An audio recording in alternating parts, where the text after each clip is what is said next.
Power to the people. We are back to do maintenance. You are tuned in to the Keep It Clean podcast. This is episode number 17. I'm your host, Nico. I'm here with my brothers today. We got my boy Rose in the building. What's going on, man? What's the word, my boy? Everything is love, bro, as always. You got my brother Ev in the building. What's going on, man? Not much was going down. How y'all doing? Everything is good, man. Our brother Ray is not with us this week. Salute to that brother. He is out on family business. Happy birthday to brother Ray and mother Ray. You know what I'm saying? A lot of birthdays going on. Speaking of which, happy birthday, my boy Ev. Your birthday was this week. Thank you. And in return, happy birthday to you. Your birthday was also this week. Yes, sir. The very next day, man. So with that, how was your week, brother? What you do this week? Man, this week was a hectic week with work. I didn't take no time off on work. I normally take my birthday and the week after kind of like off as a reset for myself. But this year I didn't because I'm using that time toward the end of the month. So it was real busy with work.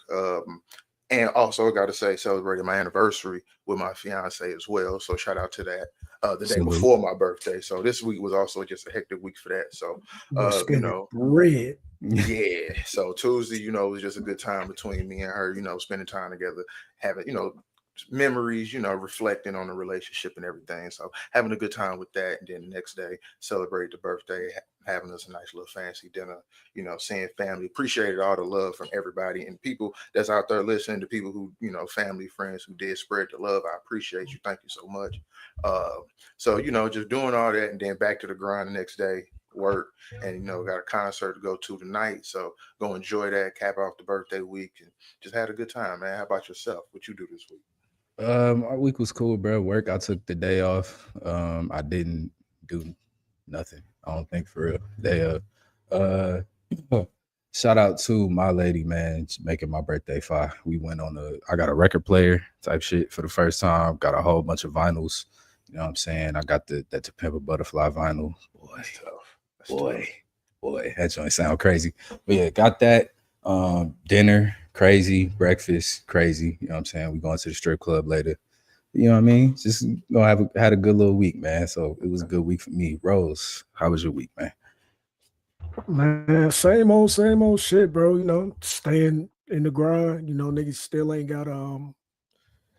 got no whip, but that's by choice currently. Like, it feel good not to pay certain bills right now, so I'm gonna just keep on right. Like, even though I'm taking Ubers and all that shit, I'm spending less bread. Like, okay, I'm still spending less bread. Uber Eats, I'm still spending less bread, so it's cool. We rocking with the UFC event tonight, first time in Atlanta, so yeah, we're gonna do that, and we're gonna have a good little weekend. Be smooth. Good, man. It's good, man. I'm glad you brothers are doing well. Real quick, housekeeping. If you are tuned in on YouTube, please be sure to like, comment, and subscribe. If you are tuned in on Apple or Spotify, please be sure to like the page and add us to your library so you can follow along. Stay tapped in with us on social media at Keep It Clean Pod on Instagram and at Keep It Clean Show on the TikToks. My brothers, we got a batch, dirty topics. Let's keep it a buck, keep it a bean, and most importantly, let's keep it clean. First off, let's get our kicks off. Ev, I know you got a kick to get off, brother. Let's do it. Keep it clean solos. What you got? All right, so this solo, it's a positive thing actually right here this time around. This is for all the men out there, this weekend.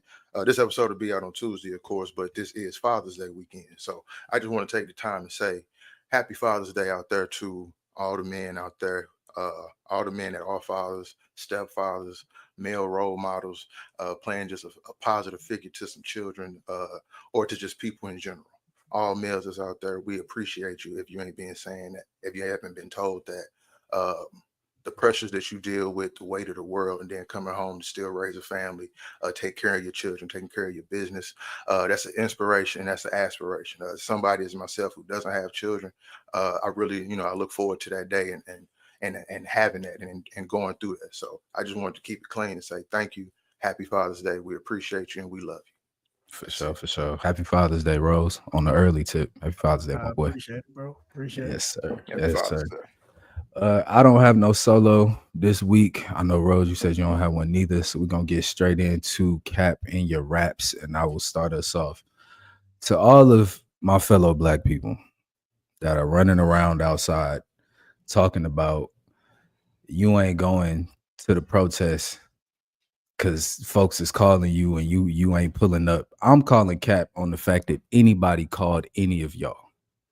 First off, I'm calling cap there. I don't believe nobody has picked up no phone to call you to go nowhere. That's number one.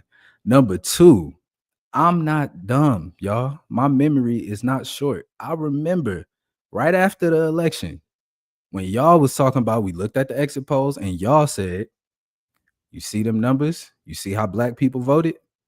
Our hands is up. We ain't got nothing to do with nothing that come after this because we on the right side of history. First of all, you're wrong, and we will get to that later. But second of all, don't try to tell me now that you're not pulling up because folks is calling you. You wasn't pulling up to begin with in the first place. So just stand tall in that and keep it clean. That's it. That's all I got. Anybody else got a cap in your raps for this week, man? I got a cap in your raps, but it's a little different. Musicians. Sorry if y'all may take offense. No, let's get to it. Let's go. Musicians. This is actually for like famous celebrities and like tributes. Bruh, stop smiling when y'all know some of them tributes to y'all be ass. Stop smiling in the crowd. Big caps in your raps. Y'all know it be mid and y'all be forced to just smile and oh yay. Y'all know them songs do not be hitting when these other artists be singing in tribute to y'all. Okay. I'm gonna speak on this later about somebody. Yeah. But I'm just saying in tributes in general, man, be honest, keep it clean. All right. This is a cap in your ass because you keep it clean too. Because y'all know them songs don't be hitting by some of them artists when they paying tribute to you. And y'all just got to be forced to smile. Give the Prince treatment. All right. I was just about to say. I was going to say, rest in peace to Prince. That man ain't pulling no punches. It's okay. All right. Trey Songz was up there. That boy Prince was like. Because we can hear, we all can hear the same thing. So yeah, that's the cap in the raps, man. Just keep it honest, man. We know you capping when you showing face that you like it. For sure. Appreciate you, brother. I do got something to say real quick, man. Let's do it. Drewski, my boy. You not low. Yeah, man. You not low. I seen you at the BET Awards, how you was moving. I don't know how much that man is paying you, but pull your skirt down, bro. Pull your skirt down. There's other niggas, and you know what I'm talking about, Drewski. You know what I'm talking about. But that energy was around you, and I saw you get uncomfortable, bro. I saw you get uncomfortable a little bit. He was real. They come around just and hey, that boy Dot looked at that man and said, "You good?" And they say, But I see it from both sides. Drewski is low key one of the only people that really kept it thorough all the way through, though. Like, fair enough. You know, my man's ain't rocking, I ain't rocking. But stop nut hugging. You know what I'm saying? Like, stop nut hugging. You're gonna be on the wrong side of history, brother. You're gonna be on the wrong side of history. Save yourself. Grab him. Man. Grab it's cool to be cool with everybody. Yeah, that's a fact. All right, brothers. Without further ado, let's go ahead and get into it, man. So this week we had the BET Awards. Pardon me. Had the BET Awards happen this week. I thought it was a cool show for the most part. I enjoyed it. I thought Kevin Hart was smooth. You know what I'm saying? He had some funny moments. I like some of the performances. But I don't really, you know what I mean? Like the BET Awards, BET Hip Hop Awards, to me these days, it's not really like an event as it was when I was a kid. So like it was a cool show for me, but that's kind of really all I have for it. Which is y'all. I will say I can tell they actually put some more money behind it this year. So, definitely. Like from past years, it looked like they actually had like some care and some thought into it. And you know, I mean, the production looked dope. You know what I'm saying? You could tell they trying to move into the new era with the streamers, so they trying to update what they doing because it seemed like BET was behind for a while. You know what I'm saying? Just in terms of same old shit, like copy paste. But I'm glad Dot showed up. because that's important for like those type of award shows. Yeah. You always win awards and they just shooting them to you in the mail. You know Yeah. what I'm saying? Yeah. As far as black entertainment television, they need that platform of like the greatest rapper in the world currently to be there and receive those awards. Shit, bro. I mean, it wasn't the hip hop awards, it was just the BET awards. You know what I'm saying? That's So true. I know I see people tweeting about ciphers and shit. I'm like, bro, this the wrong. Yeah, it's a couple months. Yeah. We got a couple months before we get there. That's in like October. And everybody, I mean, it was just the only shit I didn't like now, bro, to be real, bro, niggas, it's the clout chase shit for me. Like everybody be out there trying to see how much rank they got and then getting embarrassed on the carpet. Like, hey, bro, let me bring my camera in. Niggas is like, what? Ain't no cameras for you. Yeah. Kai pull up. Hey, bro, no, just go ahead, go straight through, bro. Just pull out what you want. You Yeah. good? Yeah, it's Not in. certain. It's levels. Yeah, Know your it's way. levels. No, Yeah. your. You know what I mean? But For sure. other than that, it was dope, bro. The Wale, oh my god, the Wale shit, man. Yeah, we was gonna get into it. Yeah, we're gonna get into it. Ev, what you thought of the show? Man, I got a different take. I ain't gonna lie to you, man. I fucked with the BET Awards this year, dog. I'm not mad at you. I ain't gonna lie to you, bro, watching it. And it was one of those things where I forgot. Like, I remember I saw it like a week ago, like, oh, the BET Awards. I'm like, oh, because it's been lackluster for I say, especially once COVID came. COVID, actually, I'll say one of those years it was a bright spot because of how they did the performances. Yeah. But besides that, it's probably had like one good BET Awards in like the last 10 years. And I would say with them giving tribute to 25 years of I guess 25 years of the 2000s, because I don't really know what's 25 years because they've been in existence for 45 years. So I don't really know what the 25 was it 25 years of the BET Awards, maybe? Possibly. I guess so. I guess it was the 20. I guess so. So, but it was just like, and like you said, they put more money behind it. It's like, I kind of feel like they ripped a page out of like the 04 awards, the 05 award. They kind of pushed up nostalgia. The 106 and Park tribute was fire. Having all the legends coming back out, the tribute Snoop, like all that, they kind of went back into the old day of the BET Awards. Kevin Hart was fire with the jokes. He was cooking. And I will say Kevin Hart is at his funniest when he doing that, like improv on the spot cooking things. Yeah. Like that's his best. And as a host, he did it, like you said. It was great, him showing up. The only thing I would say I didn't like for real was a lot of the performances outside of the tribute to 106 and Park and Snoop of the newer artists they were pretty short. Like they were really short on performances. They had a lot of performances, and that maybe why they did it that way. But they were pretty short with the performances themselves. But I would say, man, like from top to bottom, they kind of hit the numbers. Yeah, except for Jamie Foxx. And I will say, you crazy. I will say too, though, it's very important to like keep that thing alive, like award shows and having something physical where people can pull up to. You know what I'm saying? Like we starting to get so far away from that now. That's one thing that can keep the culture grounded and rooted in like, all right, we all still can come together. We all can still celebrate, what everybody's doing in the industry. Because it's more than just the Grammys. It's more than just the Tonys and the Oscars. Like, bro, there's some shit that's just for us. Right. You know what I mean? And I don't want us to lose sight of that. And, I hope they continue to put money into it. Like, definitely make the shit bigger. Facts. Big facts. What you mean by Jamie Foxx? Let's kind of go back to my cap and my raps. And I might get cooked for this. So the tribute to Jamie Foxx, I loved it.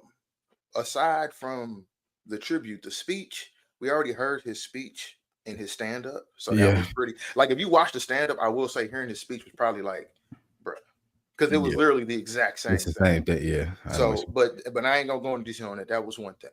But when we get to the tribute, I had a problem with one person, and it was the very first person. Yeah, he a legend. Yeah, his mama named him Kenneth. But Babyface, bro, if you can't sing a song in its like tone and pitch, and this goes back to my cap and my raps, when you do a tribute, it's not your time to put your spin on it. You need to be singing it in the way it was produced. You sounded nothing like Jamie, bro. You were trying to put your Kenneth Babyface Edmonds bag onto it, and it was Don't not do hit. my son Babyface like that, man. Bro, it wasn't hit. And it kind of almost turned me off from the whole tribute because it's like, bro, this don't sound, and it was kind of crazy. It was like, wow, that song 20 years old too. It's like, oh wow, this is like a monument for Jamie too, with the award, with everything he went through. But it was like, bro, you trying to croon this and it is not working. Like, cut it out. Like, Okay. I was happy when Ludacris came out. It was like, thank God this nigga done. Okay. The rest of it was fire. Tank, Jennifer Hudson, Dougie, Teddy Riley too. Yeah, Teddy Riley was that talk box on Blame It. No, Yeah. you cut that out. Those were my two misses on that. But other than that, it was fire. But yeah, the can't sing in the pitch and tone of the song you doing the tribute to. Because I could have just took Jamie out there. I'm not mad at that. I ain't mad at it. So, as y'all stated earlier, Kai Cenat and Wale had a little interaction at the BET Awards. Wale sees Kai, says what's up. They exchange dap. Wale keep it moving. Kai gets in the car and is like, who is that? And looks it up, says his name wrong. And then he's like, his man is in the back. Whaley, something like that. And his man is in the back trying to like explain to him, like, nah, bro, like Lotus Flower Bomb, like certain records. And he's like, oh, okay. Later on in the show, Wale pulls up on Kai and is like, yo, man, you got me looking crazy. Like, that whole situation that just kind of got me looking crazy out here, but we'll talk about it later. And he moves on. And this causes a bit of a thing. How old is Kai? How old is Kai Cenat? Like, about 23, 24, 25. 23, 24, something like that. I'll make sure I verify it right now. Old enough to know Wale, bro.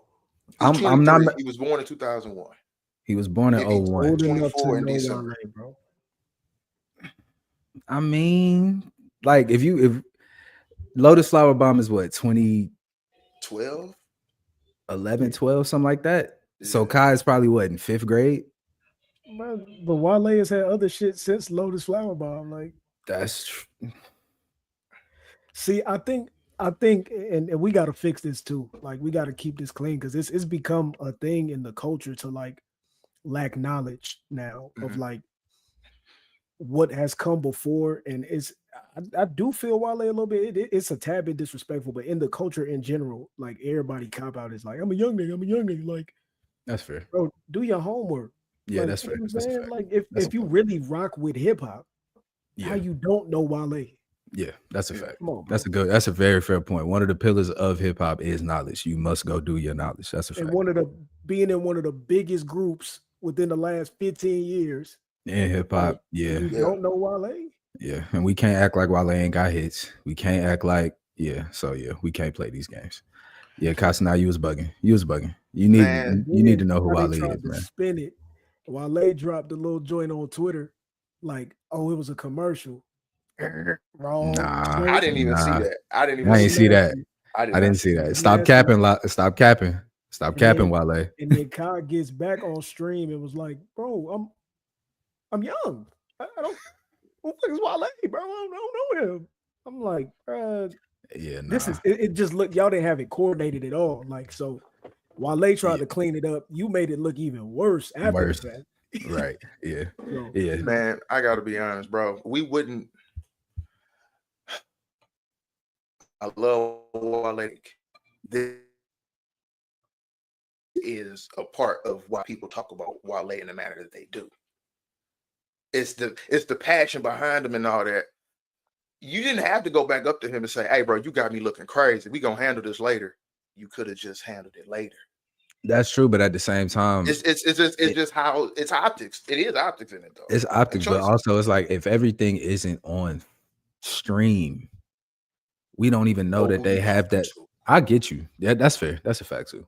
You talking to a streamer? Everything is streamed now. That everything is on stream. So camera everywhere, and I'm pretty sure Wale wasn't thinking when he walked up to Kai like that people was gonna hear that conversation. I'm almost positive he wasn't thinking like that. Yeah, but that's for sure. In turn, like I don't know how that makes Wale look to the general masses, but it's kind of like I don't know, bro. Like, I don't because think he people did nothing already wrong. they look at Wale a He certain did. way already. Right. Yeah. I mean, I think Wale is in the space where, like, when it comes to public perception or court of public opinion or whatever, I think he's always gonna kind of get the short end of the stick just because of his history up to this point. And I do think that like makes people withhold some of the accolade and some of the like grace and attention and that he deserves, because Wale is dope, like been dope type shit. So it's like, yeah, I think, and he's done and made music that's like very, very, very impactful. And I think if folks didn't like look at him in that way, he would get a lot more of the stain and notoriety that the Drakes, Kendricks, etc. have as well.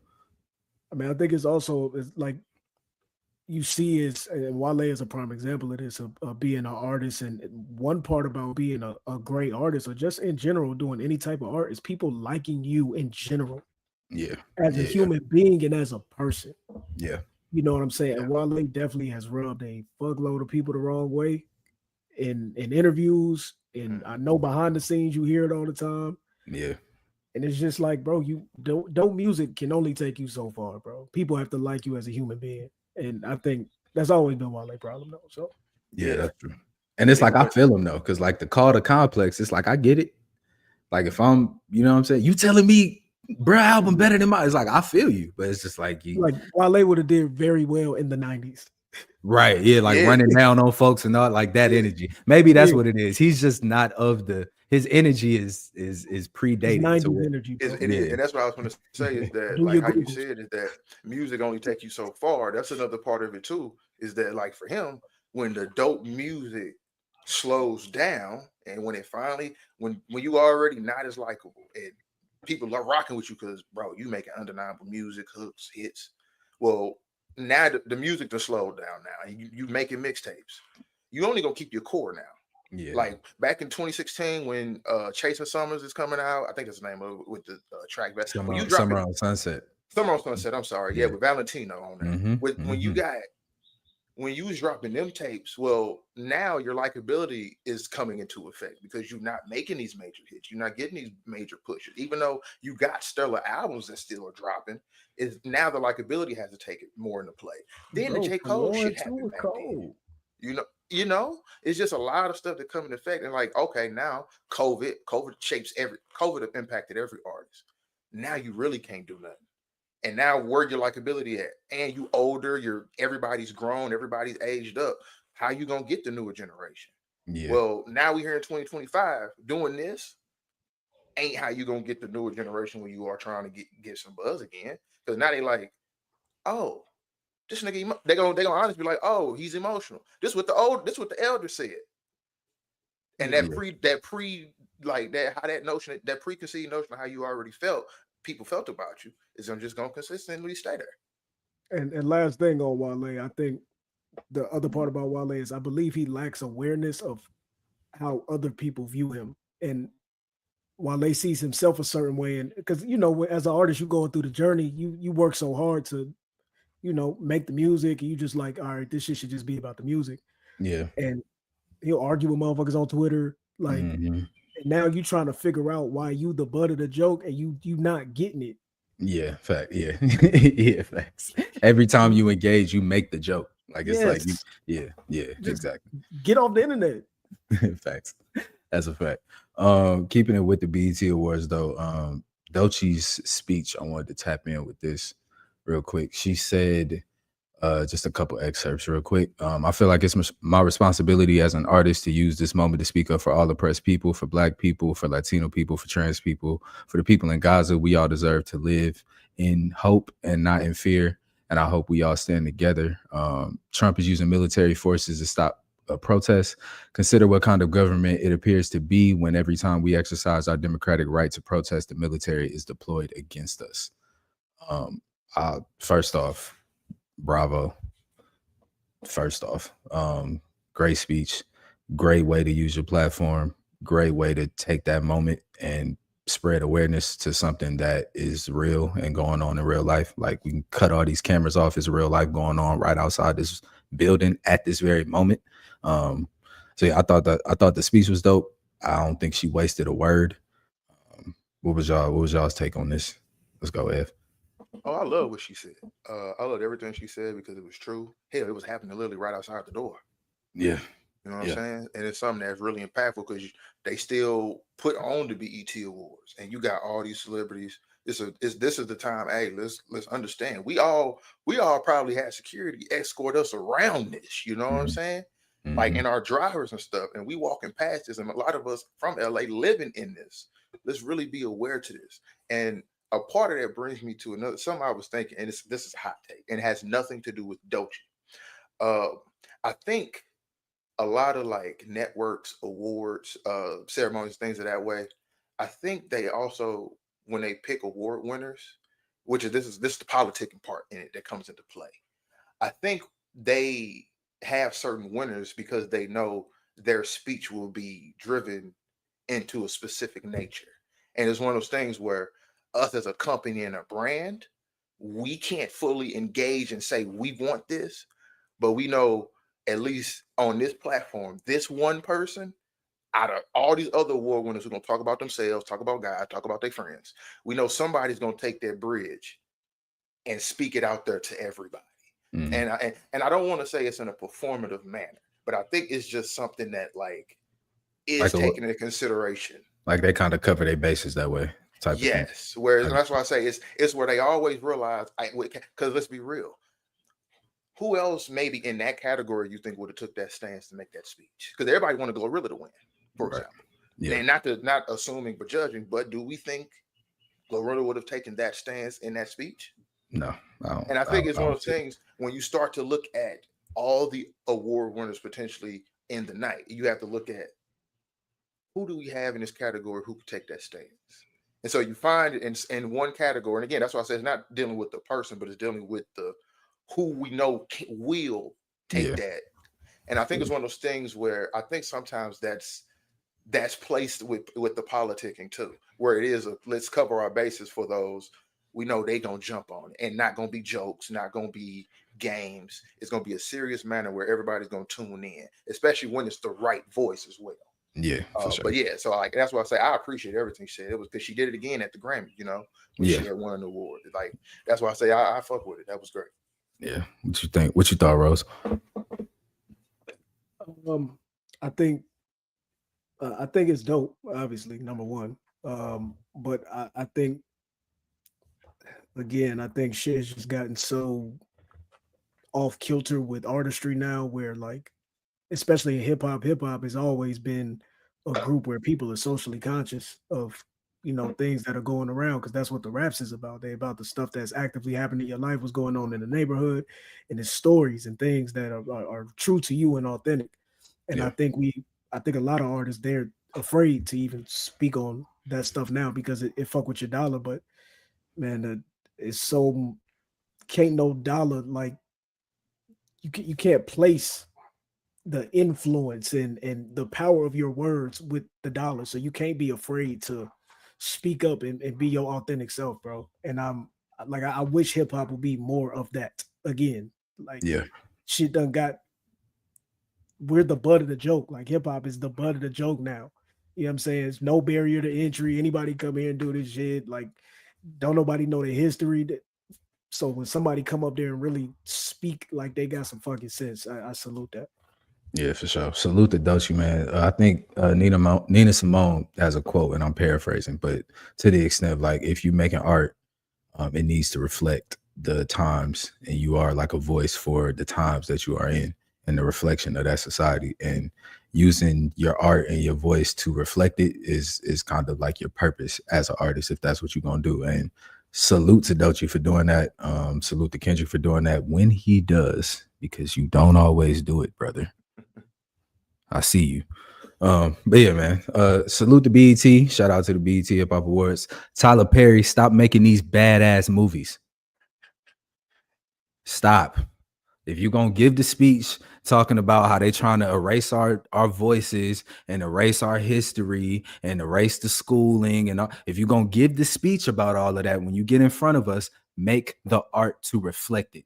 Use your platform to do that. Stop showing us our women in terrible positions for 3 hours at a fucking time, bro. Tired of this shit. All you want to show us is women just fucked up and fucked up and fucked up, and any man that they find is beating their ass. Like, we don't need. But then you want to get on stage and talk about they're trying to erase our history. Well, why don't you use your platform to try to fight back against that, brother? The fuck? Sorry, my bad, y'all. My fault. I will say that And speech was the funny. fucked up part about Tyler Perry is, and he's spending his own money doing this. That's what I'm saying. Like, you got a whole stadium spot. That's to the sick pump part out about this the whole bullshit. thing, Like, is come that on, like, man. bro? It's not like, you know, some producers, and you know, you got to go find the bag and you got to make the slave movie. You got to go. You're make the doing trauma this. movie. Yeah. You digging in your own pocket to go do this, bro. Some bullshit. You got to cut that shit out. Come And on, then man. you out there saying, you know, hey, I employ the most and pay them the most combined. Which he Yeah, is. but guess what? You are. And two look at things what you're can be paying them true. to do. You're adding to the degeneracy. Look at what you're paying them to do. Look at what you're But paying them to also, portray. They don't have to do those movies. It's true. They It's don't. true. It's And true. obviously it's being watched by somebody too. We got to keep it clean too. It's But- obviously people are, and people keep Trauma these dollars bonding. going too. It's trauma bonding, bro. And But that's and what I he's mean picking up on about the that. money thing, bro. It becomes a certain time where it's like enough. It can't be just about money no more, bro. It can't Facts. be. That's a fact. That's Like, a fact. look at what you look like. Come on, man. But And it's yeah, gonna live forever. yeah. That's the point. Hold That's on, the part. Wait, see, we might have to really keep it clean on Tyler Perry because this ain't nothing new. This No, ain't bro, nothing new. you've been He doing this built for 20 company- years. Like, Doing this no, for for 30. 30 And years. it's Yeah, off like the plays were like, when you think about it, the plays they were Christian related. Like they were all spiritually and religion based, and you building off of we might have trauma. to zoom in You on know, Tyler He might have Perry. to have that's his kinda own crazy. segment. Yeah, we might have to one-off Tyler Perry one day and Yeah. just zoom in on that. And how we all loved it, you know, it's just Yeah, but shout out to BET. Salute to y'all. I hope y'all continue to do these shows. I hope the BET Hip Hop Awards is just as crazy. I'm looking forward to the ciphers as always. Let's keep it going. We got to get slightly serious a little bit. I mean, yeah, we'll see. Israel sent missiles at Iran over the last week, targeting their nuclear sites in an attempt to stop them from having nuclear capabilities. They killed a few of their commanders, high-ranking officials, and have effectively started a war with Iran. Iran has responded with a slew of missile strikes at Israel, some of which have been successful. Reportedly, they've hit the IDF headquarters, ministry headquarters. There's obviously the threat that America will be involved soon as we give Israel a whole lot of their artillery and we fund making the Iron Dome that's supposed to protect a city. Good luck with that. Well, I don't seem to be doing too well. But yeah, that's what we got so far. What do y'all think it is? I'll start real quick. I don't know what's about to happen. I just have the question. If a Muslim country decided to send missiles at Israel in a preemptive strike to stop their nuclear capabilities in an attempt to protect themselves, would that be called self-defense by the West? And would the West be standing by Iran and saying that they have a right to exist and defend themselves? That's the only question I have. My brothers, what y'all got? Netanyahu is a fucking coward. In every sense of the word. Allegedly, you have fled to Greece, brother, after starting a war. And to flee and not stand with your people. I mean, it tracks. It adds up. I'm not gonna get into why, but it tracks. No, we can get into it. Yeah, no, that tracks for Netanyahu and them folks. Like it tracks. Netanyahu has been running around various countries for like the last year, evading ICJ charges. Yeah, on humanitarian violations. A war criminal, bro. Facts. He's a war criminal. That man is administering a genocide. Yeah. Period. Period. And That's what he got going on in Gaza. And now you started a war with Iran. and And it you just don't finna get try to more use powerful, bro. us. You Means finna your try to people. come and get America to big boy you and take over so that now we looped into your bullshit. Ain't no try. They done already said we They joined. done already Yeah, started. yeah, And but I yeah. was just like, joined for bro, defense. honestly, Yeah. as being America, bro, you gotta let them folks just shoot the fade. Like, Yeah. Yeah. Real let them deal. shoot their fade and stay up out of that. But knowing us, Knowing Nah. we him. can't stay out of it. Yeah. Nah. It's not Israel gonna happen. has way too much influence here, and we're obviously going to be in it.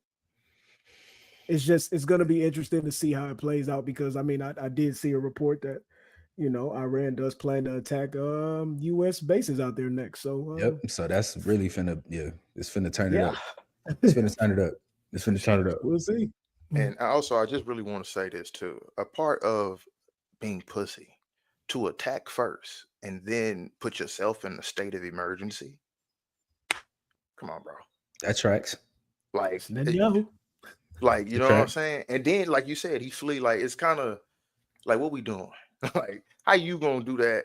How are you gonna go and then hide your hand? Like, oh no, what was I just that? want to understand what is the issue with Iran having nuclear capability, but the US can have nuclear capability, Israel can have nuclear capability, but they don't even sign the paperwork that lets you know whether they have nukes or not. They can just completely skirt around sanctions, any type of investigations on what they're doing. They can skirt around all of that, but let them folks develop what they got going on. And we need to see what y'all doing, and you get to attack them. Nah, I'm not rolling. I'm not rolling. I see what's going on. We got to keep it clean. We got to keep it clean. This is some cap. This is more of a war on brown people globally. You know what I'm saying? We already see what we got going on over here. This is a global situation where Israel has what's the word? Israel has desires to expand their land and expand their borders. Yep. And this is how they're going about doing it. This is just greed. Yeah, In every sense of the word, bro. this Because is what if they can move Iran out the way, they control that whole region now. Exactly. They've been spreading out and flattening Gaza for the last year. They're committing the genocide over there. They're trying to move and gain territory over there, knock off the biggest threat that they have to them in the area with our help. And now that's our strategic outpost in the Middle East as well. So we would get more influence over there as well. So yeah, it's some bullshit. Was Kanye right? No. There's a separation. There's a separation between. Yeah. Okay, for sure. Okay, for sure. All right, so that's cool. We can wrap that one. So here, over the last week in LA, there's been a lot of protests taking place. A lot of ICE protests going on. Just to give y'all kind of a rundown of what's been going on. So, ICE did some raids earlier in the week, last week, and protests started to break out. I started arresting people in various places throughout Los Angeles, and protesters came and started blocking their path, breaking, vandalizing the vehicles, setting stuff on fire, and just really not moving out the way. And this has caused the protests to spread from where they started to like Compton and different cities. There's a No King's Day protest today. Today and tomorrow. So there's a lot going on in LA, and this has caused a lot of backlash and a lot of conversation, especially within our community, as far as solidarity and the question of should we stand with the immigrants and with these different communities that are in threat at this time. What do y'all think? First, I'm just want to start. What do y'all think about the protests themselves, about the ICE raids, and where we stand within it? I would say I'm with the protesters because I understand, you're fighting for freedom. Again, if this country is gonna be what it is of the American dream, you know what I'm saying? These people have already been here. They've already been trying to gain that same thing. I'm with the protesters. You know what I'm saying? Fight, help. Let them stay. Let them work out. So I'm against ICE of hell. Well, anything Trump involved, essentially, damn near. I'm fuck it, Yeah. fuck it. So it's kind of at that. So it's like I'm kind of against with dog. So I'm with it. And when it comes, what was the second question? I'm sorry. It's the where should we stand as far as like in support, as far as pulling up to the protests, as far as organizing on behalf of those communities as well. I'm gonna before I answer that, I'm gonna let Rose give his opinion on it, and then we'll dive into that. So Rose, you go and get your opinion on it, and then I'll dive into that. What specific part would you like me to answer first? Just first off, how you feel about the protests, the ICE raids, and just kind of the climate that's becoming with this Trump administration. Y'all knew this was coming. That's number one. Y'all knew this was coming, and I'm not gonna say you should have kind of got your ducks in a row, but you should have been making some moves, man. Because you knew it was gonna get nasty soon as bro pulled up. Like, that's just what it is. But if we go back, he's not the first person to do this. So it's a fact. There has been man. There's multiple ways I feel about the ICE thing in general. I guess because I don't want to sound insensitive. You know what I'm saying? Like, that's the last thing I want to come off as.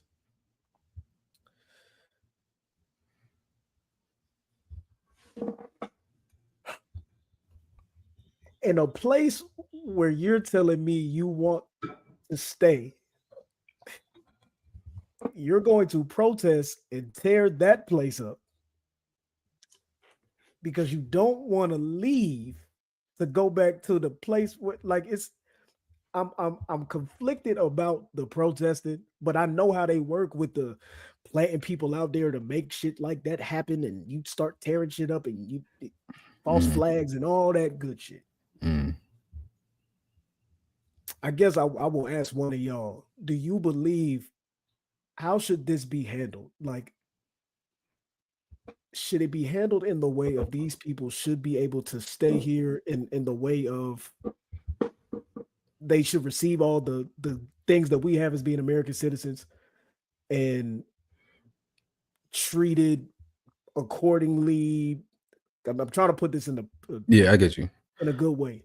Do you believe that they reserve all the rights that U.S. citizens have, and they should be able to just kind of be? I think, real quick, I think they deserve due process. First off, just like, if they're not here legally, you know what I'm saying, that's a civil offense.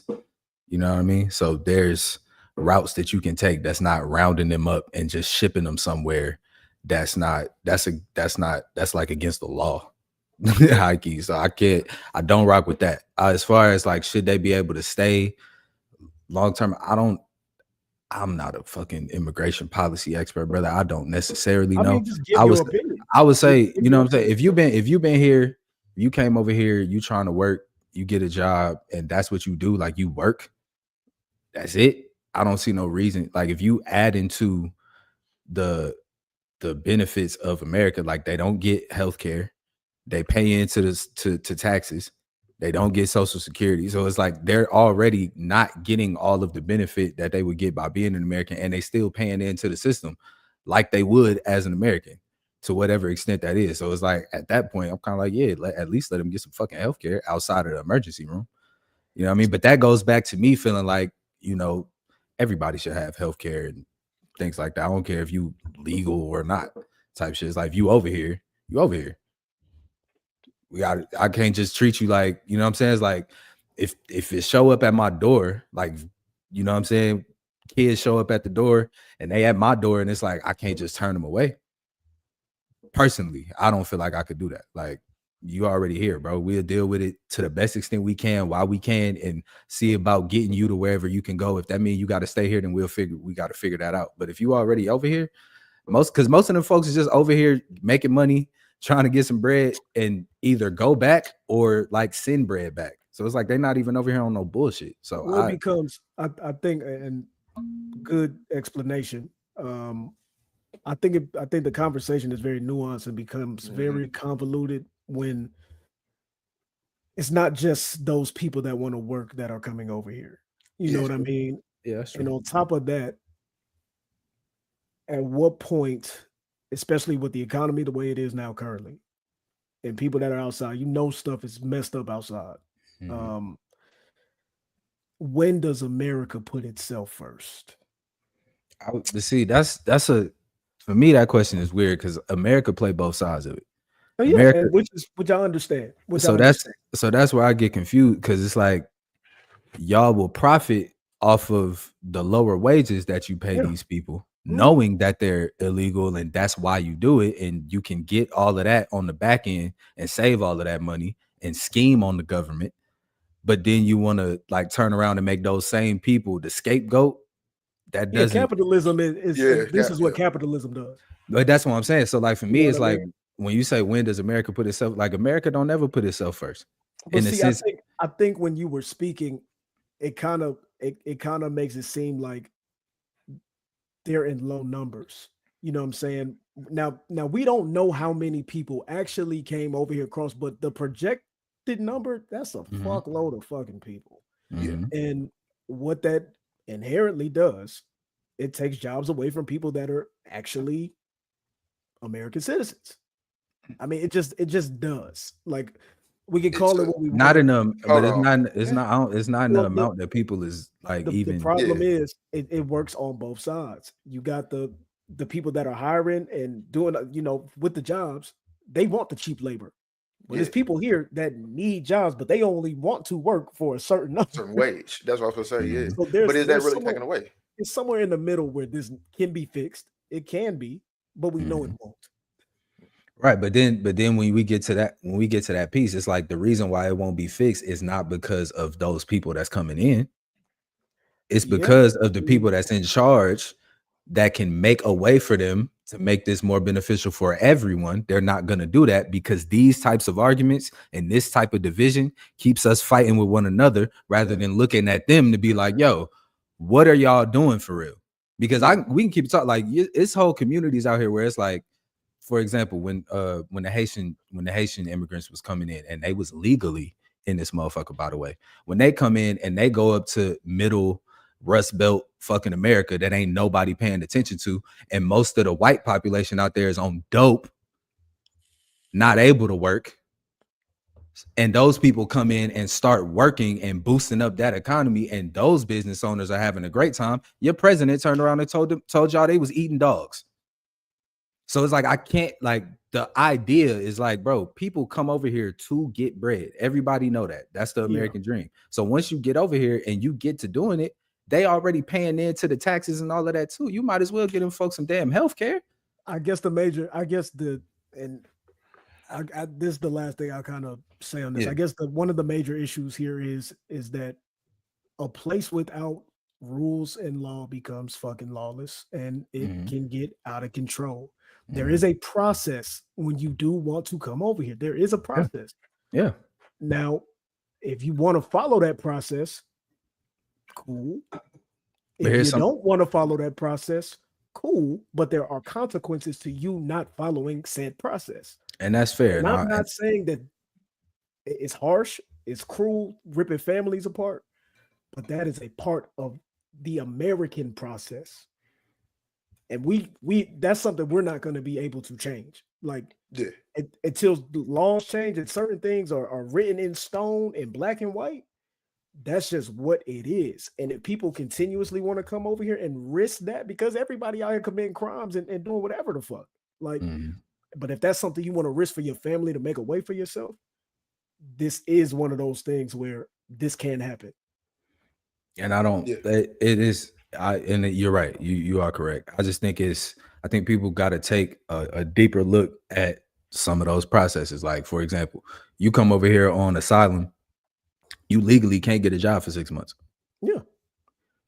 But then they'll turn around and say, but you're mooching off the community, or you're like, it's a way that you come into this joint through a legal process, and then through that same legal process, they turn around and make you a scapegoat anyway. Because if you do go get a job, because how are you supposed to feed yourself? Now you're taking jobs away, or you're taking money away, or whatever. But if I came in here and didn't have a job and then tried to apply for SNAP or whatever, you would say I'm mooching off the system. So it's like either which way, y'all need to fix y'all's process rather than talk about, you know what I'm saying, what these people is doing. I mean, most of the laws we still living by the founding fathers, bro. We have to update the rules. It's a whole new world. You know what I mean? Like, but I don't know if, because I know, like, if you go to another country, like say Japan, you're not allowed to do that shit at all. And if they catch you, you're fucked. You know what I'm saying? So it's just rules and regulations to wherever you go, because that's not your spot. You know what I mean? That's like me coming to your crib and you tell me, hey, bro, and I hate false equivalencies, but hey, bro, take your shoes off. And you just be like, I'm gonna just keep my shoes on. Hey, bro, next time I see you with your shoes on, we're gonna fade. Okay. And you come back in this motherfucker, you do it, and I punch you in your shit. That's what it is. with you. So within this, like, breaking out and all the conversation and all of this, our beloved brother Deontay Kyle stepped out to make a statement on functional solidarity. And what he said was, Black people have to reckon with anti-Blackness being pervasive throughout all cultures, while white and people of color alike. Throughout all cultures, white and people of color alike. Our humanity and empathy and not wanting to see people done how we've been done, then being called upon like guard dogs for people who not only don't answer our calls to justice, but are on the phone with our enemies. So it's kind of fuck y'all till y'all figure it out. It's Black and brown pride today, and I'm a nigga tomorrow. All risk, no reward. What was y'all's thoughts on that? Let's start with you, Ev. Me and Rose been talking for a while. It was, I get where he coming from, but it sounded like it was a place of frustration, and it sounded like a place of reactionary, where he was coming from. Whereas, like, because I mean, we did see he apologized, or he capped out on it. Like, we're gonna get to that. We're gonna get to that. Yeah. I feel like it was he was mad about, something going on currently, and the voices of everything. And I get it. I understand it, but I'm gonna keep it clean here. Everybody with a microphone, and this is the duality and nuance of people, ain't always the most factual on what they saying. It's just an opinion. It's just a feeling that they get. And that's how I really, like, we've now gotten into a thing where everybody loved him, and then now not us, but the world is nitpicking what he's saying. And hell, he's even said it. He don't know Twitter like that. So he knew to really putting his thoughts out there, getting cooked for him. These niggas is people with just regular thoughts, dog. And it's really, niggas just be getting their shit off. It's again, social media is an echo chamber. I understand where he was coming from, but like I said, it was reactionary to something in the moment. And like and tomorrow, the day before, an hour later, a different opinion was coming when the next thing happened, or when he had the time to sit in his thoughts. A lot of people just want to say something in the brunt of reaction and don't take the time to really think out their stuff. So then they say certain things. What do you and before I'm gonna get to you, Rose, real quick? What do you think of, like, as far as the Black people versus POC and being in solidarity with them, piece of what he said? So this is a conversation I have with White, and one, I understand it, because let's be real, POCs, to a degree, it is Blacks versus POCs, because POCs, they no matter what color they are, they look at themselves as within a proximity to whiteness. So it is some truth in it, that they look at us the same way white people look at us, and at the majority, I would say sometimes. At the majority, I can't say that with confidence, but I'll let you rock. That's fine, and that's fine. I can't say that with confidence. I say that just from in times of, and again, it's not everybody. There are outlaws and everything, but from what we've seen, at least in present times, in the majority, because again, he's reacting off present times. He ain't reacting off what we've seen over history. So that's why I would say it's kind of how I would say it's a crabs in the bucket mentality to a degree, and I understand it. With blacks versus POCs, blacks are always on the island by themselves because of how the country was built, the sweat equity off of our backs and everything, and how we are looked when we want our certain rights. Because let's be real, for a lot of times when we want our certain rights, people look at us affirmative action, like when we are attributed to these things, they look at it like, oh, why are we doing it for them? We have to be honest, and I'm sorry to say it, but Asians over during COVID, when you see them be upset because they're mad at affirmative action because I can't get into certain schools now, and they're blatantly having an attack back towards the things that were providing equality for us, which does give a valid argument of, hey, y'all really be on some fuck us stuff sometimes, a lot of the time, because when there's things to aid us, you take offense. You take offense until we start to really benefit over what you expected. Okay, that's what I look at it with the POC conversation. POCs versus us, there is a thing that happens, and it's the proximity to whiteness of why it happens to a certain degree. okay. Rose, That's your man's grifting eggs, man. that's not my. That's It's not my man. I don't know that brother. grifting eggs, brother. I don't know that brother. I don't know that Hey, man. the more niggas talk, the more things are revealed. You just let somebody talk long enough, and you shall see. Yeah, that's a fact. It's a fact. What do you feel about the black people in solidarity with people of color conversation? I think that man, I think that the POC shit is like people use that shit in terms of like they turn it on and off. You know what I'm saying? It's an on and off switch, because when we are not people of color in these people's eyes, we're black people. You know what I'm saying? And I'm with you, Ev, on that. Like, and they use it when it's convenient, but we are all inside of the same struggle, but our struggles are not the same. You know what I'm saying? And in a perfect world, we can all work together to try to, further whatever we all trying to do and whatever we trying to accomplish. But I just think that the POC shit, even the government, they use it as well, like as a term of,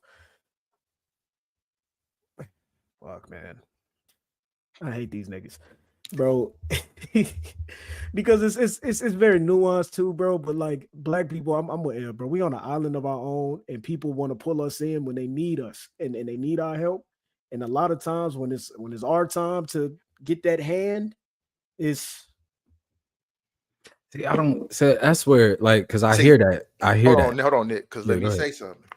Because what we about to do, this is a generality, specific individuality. This is going to be one of those. So, that's a part of it. It is. And if we will say over history will show you, I'm not talking about history will show you that a lot of times now there will be people that stand in solidarity. Like I can't say that there's nobody that stands in solidarity. That's stupid. We've seen Asians, Hispanics, all of these people stand in solidarity with us for multiple different things that have happened.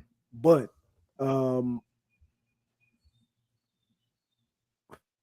I don't even think they see themselves as people of color. But see, that's where, okay, so like I sit in the spot of feeling like whether you a person of color, black, however you want to identify yourself, if you identify with struggle, like with the struggle, like the general, what we all have to go through in terms of dealing with the US government, I don't even think like those people are paying attention in that way. Like, I don't think, back to what I was saying in the capping your raps, right? The only time I see folks talking about, oh, black people, y'all need to come outside is on the internet. I never Oh, hear, you know what I'm saying? oh, It's like I don't see this fight about, you know, who's supporting who and how many numbers come across and what. I never see it anywhere but on the internet. Like Yeah. if you go to the protest, ain't nobody counting how many Latin folks is there versus how many Asian folks is there versus, no. you know what I'm saying? So it's like, for me, it's like, bro, that shit, if you black and you know what you got to go through with the system, and you see how the system treats other people that's also marginalized, it already has something to do with you because you live in under the system. So whatever that system is gonna do to citizens, they can do to you. Period. Period. Mhm. So it's like once the government gets to talk about, yeah, we just gonna do ice raids, which they're not even calculating where a whole, like where the, oh, this is where most of the illegal elite, I don't even like that term, but like, you know, this is where most of the illegal immigrants are gathered. Whoop whoop. They like, you know, most of they be at Home Depots. So they just start running through Home Depots. No, I'm dead ass. Yeah. Yeah, Like I've that's, seen it personally. you know what I'm Yeah. saying? Like they just like, oh, you know, Home Depot, and then they running in schools and all this type. So it's like, if you as a black person aware of, even if you're not fully aware of like the full history of black people in this country, if you're aware of the last 5 years, last 10 years, and you see how the government can play with you, and then you watch them go commit these acts on fellow citizens, whether you want to play the whole, oh, they're not citizens or they are people that are within your borders, they're doing this too. Some of which are actually citizens getting swept up in this shit and getting sent to fucking labor camps. How do you turn around and be like, well, how many of y'all was at the Black Lives Matter protest? Like, nigga. Yeah, well, I think one of the things is too, they have done it to us. So like we we already understand how bad it can get. Like, So that's what I'm saying. Like when it's these moments where it's like, okay, we've seen how they can get, they're doing this shit again. How do you then go, I voted the right way, so I'm gonna just put my hands up? bro, I think niggas be tired. Yeah. Niggas Yeah. be tired. And I think right before you go, Ev, I think one thing that maybe has been a detriment to the community is us being so accepting and being in every single thing and supporting everybody, but not forcing people to do the same in return for us, bro. I think that is it's a piece that's been a detriment to our community in a myriad of ways. But I think just like when we was talking about Iran and Israel, sometimes, bro, when there are issues, you gotta stay out that shit. And it's sometimes the fade gotta get shot with like that, bro. And But that's my, in these types of situations though, like how do this you, situation is different, bro. Like this okay, situation okay, is different. okay. I'm I following. will Okay, say I'm that following. before. I'm Yeah. following. Well, I guess so. I guess I would ask then, because I don't all the way disagree. Black movements get, you know, commandeered and co-opted, etc. And people have turned their backs on us when, you know, it came time. But I guess, how do we then organize against that? Like, how do we ensure that if we gonna pull up, like, because this is what, back to Deontay, like people was talking about like the Rainbow Coalition, right? Rainbow Coalition started by Huey P. Newton, where it's like, and the Black Panthers, where we have our situation. These white folks over here got their situation going on. These Latin folks over here got their situation going on. Wherever our stuff overlaps, that's where we'll pull up. But outside of that, I'm not gonna be in your community trying to do all of the social work. You not gonna be in my community trying to do all the social work. When there's an event that we all can pull up to, and that coincides with what we all trying to do, that's where we put in that work, and we'll just communicate back and forth. You know what I'm saying? And in the meantime, type shit. But it's like, how do we get to a position where it's like, okay, if we gonna pull up over here, and because I don't even necessarily rock with the transactional aspect of the protest piece, because it's like, oh, well, I pulled up over here, so y'all got to pull up over here. It's like, bro, if the struggle is continuous, we all just need to continue pulling up. It ain't about this one versus that one type of thing.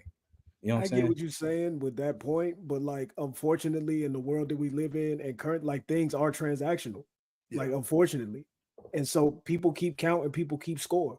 And I'm That's not true. saying that I necessarily agree with it, Yeah. but I know that inherently that's how it is. Yeah. Yeah, That's because true. people not willing to jump out there unless it's something guaranteed. Oh, we for sure. Because again, let's be real. Like to Rose was saying, we jump out as a culture on everything because of everything we've endured.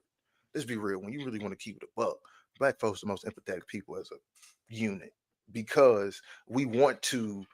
I would say in America we are. Yeah, because of how we want to. Now when we get to talking to people that ain't black or American, it get real. I But don't give look a at how fuck we about talking y'all and right what now. y'all got going on. As soon as it gets to some anything that ain't black, that's like like I get what you saying. General. That's general kind of too, though, bro. But it's like I think a lot, especially American black folks, me being one, I think niggas like kind of idolize themselves to a degree due to the trauma, due to the pain or whatever, that it's like, oh, my shit is so specific that it's like nobody can really understand. And then you isolate yourself out to where it's like, fam, like this shit is not only happening to you. The way that the world works, it was set up in other ways and then it worked its way over here, and this is what it's doing to you. But these struggles are connected. There's a direct line of connection. All you got to do is read. But we don't like take the time. We just sit in, nah, bro, you just got to understand my trauma and my oppression and what I got going on. It's like, I feel you, my nigga. I hear you. But at the same time, if we not addressing yours right now, do that mean we can't address nobody else's until yours get addressed? No, but I do. Like, it kind of just goes back to what I said, bro. Like at the beginning of the conversation, I think black people are tired, like just that's from jumping into everything and jumping into everything, and when we still have our own issues that we still haven't fucking resolved. You know what I'm saying? And I know inherently for people, as much as we would like to give people credit for being just bright and intelligent, they're not. That's true. They don't read. Yeah. They're getting all their information from Twitter. Yeah. And misinformation at that. Disinformation and misinformation for sure. Mm-hmm. And so when you struggle against that, it's like, bro, we fighting a different kind of battle. Like, because it's almost so far gone that there is no it's slick no fixing it. It's so far gone, bro. It was a time where that shit could possibly get fixed, but I think it's just so far gone, bro. And I think, and I 100% agree with you that Black Americans do hold themselves, as far as if other Black people that are not American, they hold themselves up here, and then everybody else falls up under it. So they feel like if it's not directly affecting my shit, then I don't care. Now that does not, and this is a part of evolving into a higher society, bro. And this is why we can't evolve and move forward and just continue. You know what I'm saying? You got 3D, 4D, 5D. Mm-hmm. If you can't even get past fucking social issues, it's no way you can move up. Yeah. Like, yeah. And so that's gonna be something that we continue to hit our head on. Played in with by the government. And I think that's shit across our head, bro. I think that's where I'm trying to push back on. Not at you, but just in the sense of like, it's not right. You know, it's not right. And more so of like, bro, it like, you know, it's strength in numbers. It's more of us than them. It's all of that. And to the point of, if I can look at my city, and I don't necessarily say Atlanta or whatever, but if I can look at the city and see that, you know, folks is struggling from needing jobs, don't have enough food, don't have enough resources, all of this is going on, and then I can go up here and y'all trying to talk to me about trans issues. Like, y'all trying to make like that the big thing that we like, oh, bro, they're trying to put this in the school. It's like, fam, it's folks out here that can't eat. And and that's where I get, I guess, frustrated, because it's like, if we all can see that, like, we all dealing with that on the ground level.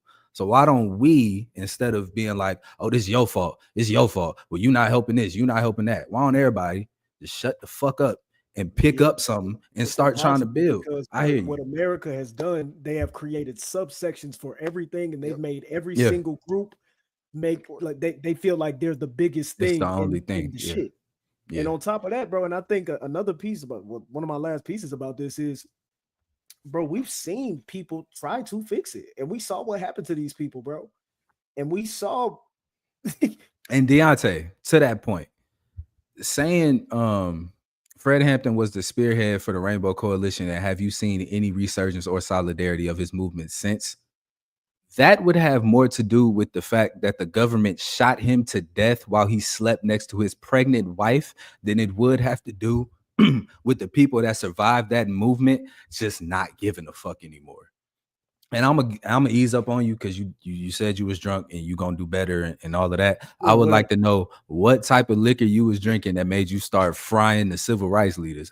It had to be some white, but it even goes back to that hip hop conversation I was having, bro. For some reason, it's this thing to where people don't you want to speak about shit and you're not doing the knowledge, bro. You're not doing the history. You don't understand what the fuck happened. And for you to even fix your mouth to say anything about people that really put in pain and really put in work for this shit and died behind it. Yeah. To even fix your mouth to speak disrespectful about it is fucking ridiculous. 100%. And that goes to show, nigga, you live in an echo chamber, bro, and you feel like everything that you say, that you whatever the fuck and whoever else you saying it to, and they're telling you that you right. Nah, nigga, you need to get away from these niggas, bro. You need to get away from them, and you need to go seek other people that will challenge your thoughts. You need to go sit down and listen to a fucking Dick Gregory interview. You need to go sit down and listen to Malcolm X and Martin Luther King and sit down and listen to what the fuck they said. It's right there. It's right there. It's right there. Openly available. Like do the work. Yeah, 100%. You got some. I know I want to say a little bit going back because about the empathetic thing that I was saying, right? So when you made the mention, and it kind of go back to what both of y'all said to answer your question originally of like, how do we fix this, right? Mm-hmm. What I was saying about us being the most empathetic towards, I agree with you about when it comes to like non-blacks that are, but what I was meaning was like you just said, like you could say you see in the city, hey, ain't no jobs or nothing, but they talking to us about trans issues. Guess what?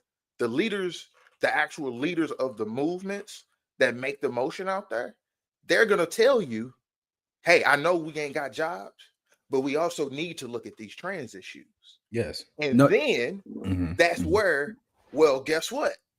We're now giving less time to the work for us to put over there. And that's where it gets like Rose said, well, niggas get tired after so long because it went from 100% issues for us to, nigga, we probably down to 15% us and everything else everywhere else. I think that's where I think the analysis is off, right? Because now for what I meant, let me clarify too. Let me clean that up. What I meant when I was saying like, there's people that's lacking jobs and resources, but y'all want to talk to me about trans issues.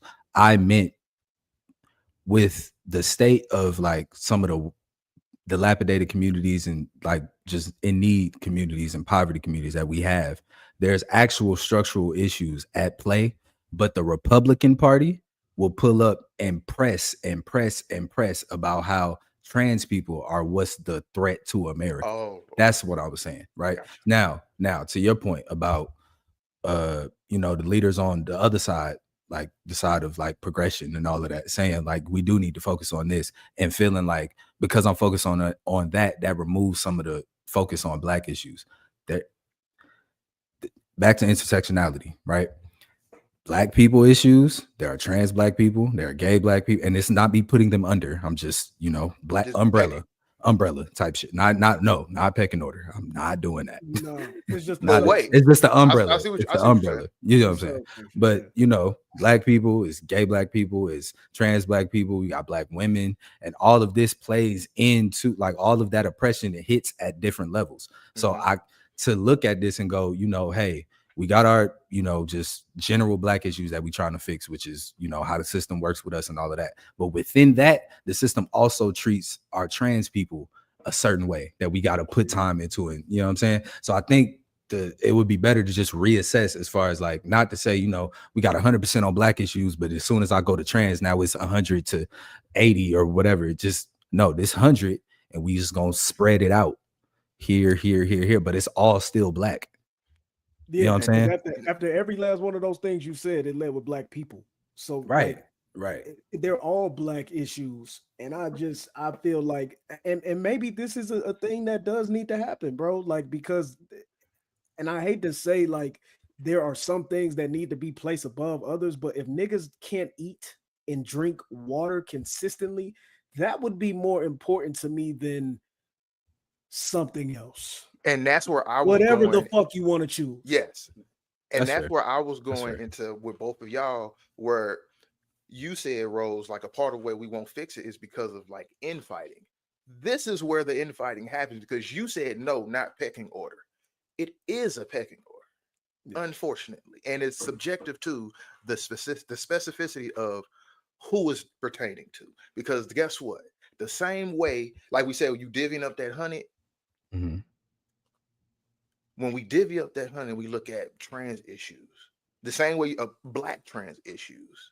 You got a lot of black non-trans who gonna say, "Yeah, put that at the bottom," because we worried about the people that can't eat. But Right, but it's like that's where also the the fixing trans becomes. people also cannot eat. There's trans people within that also cannot eat. But So they're I not- understand what y'all saying. But they are also looking. Guess what?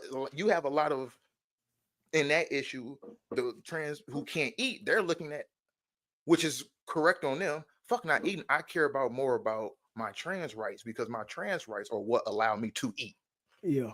Which yeah. but okay, which is a fair So point now though. you get Which your is but pecking peep order though, from people. think about what you just said though. I'm worried about my trans rights, which would for them be my human rights to exist so that I can eat. Because just me existing as is, a motherfucker will kill me and strip away my or me existing as is will keep a motherfucker from giving me certain resources or providing me certain opportunities to eat. So I don't like for me again, it's like that doesn't push down the pecking order. You sit right in the same spot. I But we- agree with you. I'm with I- you. I'm saying like that's, but that's the infighting problem. I, Is yeah, that okay. there's I more, hear you. and that's what I I hear meant you. of how do we fix it? The fixing is getting rid of that, is getting rid of the mindset of the pecking order. The problem is you can't because, like I think I mentioned this before on the episode about lived experience. People will care about a lot Yeah, of people care yeah. about their day-to-day lived experiences and what they see Over versus the greater that. good or the yeah. And that's what I was saying. That's why the fixing is the problem because the mindset can't change. And I That's will fair. say at the end of the day, bro, it's when you've been doing one thing for so long and it don't work, it's time to try something else. And I think we have been doing one thing for so long. Very true. And so since it hasn't been, motherfuckers been running around like chickens with their heads cut off, and there's no plan. There's nothing. It's just everybody screaming and being loud, and nobody can hear what each other actually needs. Yeah. The one thing that I will say, and I do understand what Ev is saying about the pecking order, there has to become a point where we all look at each other and say, bro, this is what's most important to all of us. And that comes through That eliminates it. communication. Yeah, for sure. And everybody getting on one page, but it's so fucked up. But yeah, everybody getting on one page to say, all right, bro, this is what we fighting now. Okay, let's knock this off the list. Then we can knock off another one. Then we can knock off another one. But for things to be successful, you have to have plans. Things have to be Gotta organize. streamlined. Gotta You organize. have to be organized. Mhm. But with the subsections now, through every community, it's tearing down just even the fact that niggas talking about they can't even drink water because motherfuckers is like, well, I can't drink water, but I don't know why we just keep bringing up trans shit, but whatever. Yeah, we can Yeah, move yeah, off, yeah. Let's move off of them. They're saying I'm trans and can't drink water. Okay, I understand you're trans. I get that. We all ain't eating and drinking. I think that's a little more important than you trying to hit your subsection. Now there's The always subsection something, is what makes it the importance. That's you know what I mean, bro. I think because I think now it's so much shit going on. We need to make shit simpler. Like let's try to dumb some shit down and condense because it's so much noise, bro. I agree with so that. much fucking noise, and nobody is being able to cut through it. I agree with the idea of like, you know, getting a root couple issues to focus on and going there. I think, but I do think that those other, you know, battles still have to be fought. You know what I mean? And this is what I'm saying though, like not in the sense of like we don't fight those battles while we fight this battle. Like I think there can be, you know, a situation where it's like, you know, folks is focused on this, and then we got that subsection that want to focus on that. Y'all rock there. and another subsection will focus on something else, y'all rock over there. But the overall collective is still working on these main, you know what I mean? And it's truthfully because we're not organized. And if you organize, yeah. what you should do when you have leaders in the community that you trust, all these people come together as a coalition, and they all sit down, different creeds. And I don't care what you like to wear, bro. I don't care what you do when you lay down with somebody. I don't care about none of that shit. Yeah. Get everybody together of the lead, but it ain't no leaders. That's number one. Like we start that. I was gonna say, like, because we wrapping up soon. I wanted to close this with that part of, for the people that are on the wave of like, I voted the right way, so my job is done. Elections happen all the time. Elections are constantly. You need to be tapped in with your local and state politics year round. Midterms is next year. You know what I'm saying? Like the control of the House and the Senate and these houses that pass these bills, like that big ass bill that he just passed, that's going to cut a whole lot of funding for a lot of people and cut jobs and cut U.S. aid for other countries. That happens during the election cycles that aren't the major one. It's not the presidential election. So I just want people to take heed and take charge. Go outside to your city council meetings. Go sit in them city council meetings. You ain't got to watch C-SPAN all day, but at least be some type of aware of who is in your community that you can vote for, who is in your community that needs to not have a seat anymore, so that you can at least have some type of understanding. Sheriff of your community. The sheriff of you know what I'm saying? Like these are things you can vote for where it's like, oh, that sheriff been corrupt for the last 20 years and yet he keeps coming back. You can get him off the ballot. Victor Hill. You understand me? So I just want to do that little call to action, man. You ain't gotta, you ain't gotta go outside and start a grassroots foundation today and protest the government right now. You can go down to your city council meetings and just start getting some understanding, get an understanding of what's going on in the community, what needs help, what you can do, and then start from there, man. Get you a couple of your homies. Be the change you want to see, bro. And that's me, you, and if you got time, and sometimes nigga be tired, but like if you do actually want to see a change and if you have extra funds and you got clothes you're not wearing, go donate them. If you got some extra food that you can give away, bro, go give it away. Like don't let it spoil and go bad just because it's just sitting there, bro. Go help. Yeah, really. Honestly, go be of service. Go be of service. If you've taken anything from this episode, it's go be of service. My brothers, hold on real quick. Go ahead. What's up? So we've been real serious. Before we wind up, I got a question. Oh, let's do it. I was gonna let the question episode. I was gonna let the question set me rock. This is because that's I was gonna let Ray live. But go ahead. No, it ain't even no relationship. This is something for us, man. We had a lot of birthdays, so I'm gonna ask y'all, man, whether you got it for yourself or it was gifted. What was the best birthday gift you ever got? I'll go first, and I'll say it was something for me. I did it myself. So, and I would say a couple years ago, the cruise that I went on with my girl, like at one, we got engaged on that cruise, and it was my 30th birthday. So for me, it was a celebration of growing up, manhood, hitting 30. One that was like my first true big vacation. Like, oh, this is a 10-day thing where I'm really, we out, suitcases got to be checked in. Hold on, how we going? And planning all of it and all that. So I would say that's like one of the best things I ever got because it was a full trip. So that's just something like I have. So I want to say, so for y'all, like I said, gifted or you did, what's the best? I would say probably this vinyl player, because it's not just a vinyl player. It's a vinyl player, it's a CD player, it's a tape player, and you can take whatever you're playing from the vinyl tape or CD and rip it to an MP3. And my beat making ass, well, I almost jumped through the goddamn ceiling when she told. I looked at that. I said, "Wait, I can take the." Oh, I'm about to go crazy. Like it just, you know what I'm saying. So one of them where it's like, I love a functional gift. Like, you know what I'm saying. I love a gift that I can use. So between that, it'd be between that and some music software or something. But like, it's probably that, because that's somewhere it's like I can build up a record collection. I can use that same record collection to add to my music itself. So like, that she snapped at that. They appreciate you, baby. You went crazy. Yeah. What you got, Rose? I think for me, bro, it would have been the most recent birthday I had where Shorty took me to Japan. I got to see a whole different side of life that opened my mind up to just a whole different frequency and possibilities of what I believe I can do. And just, you get so caught up in this American shit, you start to believe like this is it. Yeah. And you go see how other people live and just taking the time to go see a different culture, different food, different just the A whole care different that atmosphere. people have, bro. Yeah. Different. It's a different frequency out there, bro. So I would by far that's the best birthday gift I ever got, bro. Yeah, So that's what's up. That's what's up. Oh, my brothers, I appreciate y'all for pulling up, man. As always, this has been another episode of the Keep It Clean podcast. Episode dropping every Tuesday. Please be sure to be on the lookout for that.